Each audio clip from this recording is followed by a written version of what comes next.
One thing you need to understand is the technology is subjective because it's about you.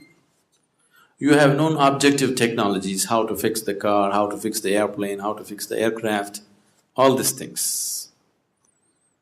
You can stay away from those things, look at them and fix them, they are different.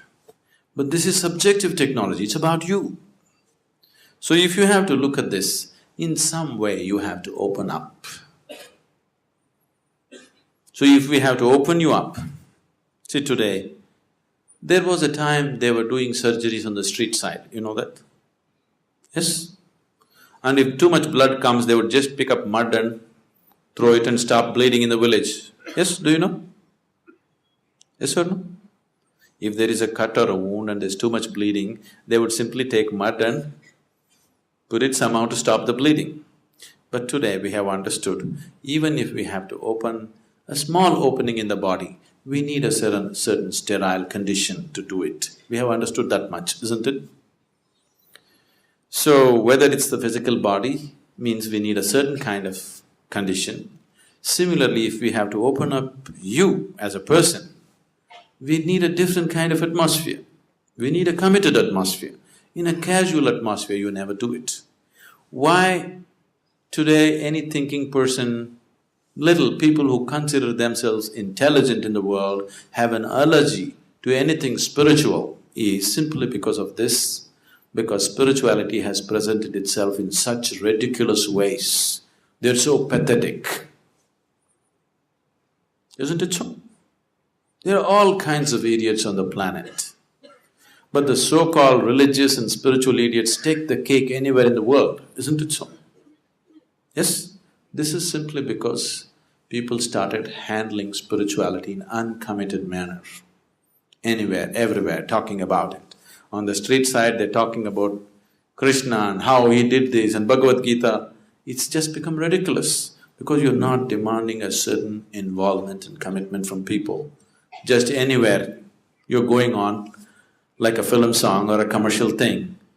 Now, slowly it has become so ridiculous, people have just dismissed the value of it, absolutely.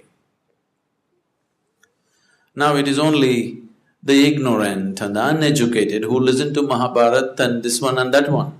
They're educated because they've already dismissed it as nonsense. Because it's happening in such ridiculous ways, it is not being presented properly, not creating the right kind of situation for it to grow, simply doing it anywhere. So subjective technology is never attempted in uncommitted atmospheres. It has to be done in a committed atmosphere. We want to just align these four wheels on which you carry your life. See, you may think and imagine many things about you. In your experience, the only four realities of your life is physical body, mind, emotion and energy that supports all this, isn't it so? Other things you imagine and you believe from your traditions and cultures, these are the only things which are in your living experience. If you want to go somewhere, if you want to make any kind of journey, you can only start your journey from where you are right now. Wherever you want to go. You want to go to Mumbai or to the moon, you can only start your journey from the seat in which you're sitting right now, isn't it so?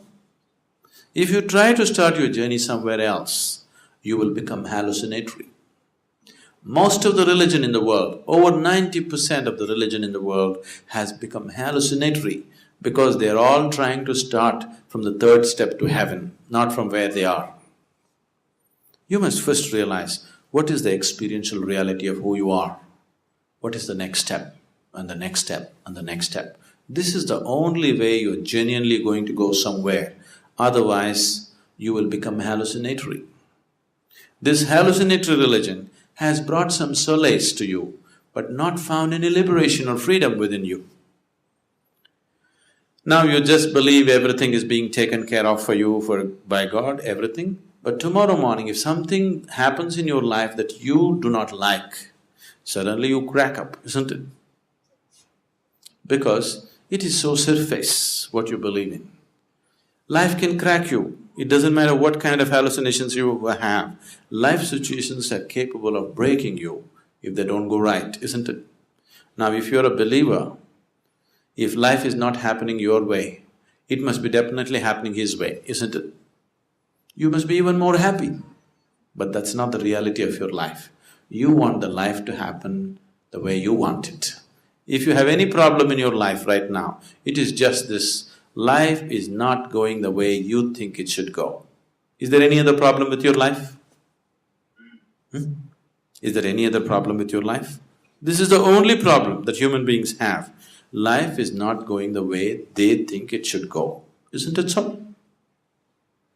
If it is not going your way, it must be going the Creator's way, isn't it? You must be even more happy, but that's not the reality, because there are too many deceptions in the mind.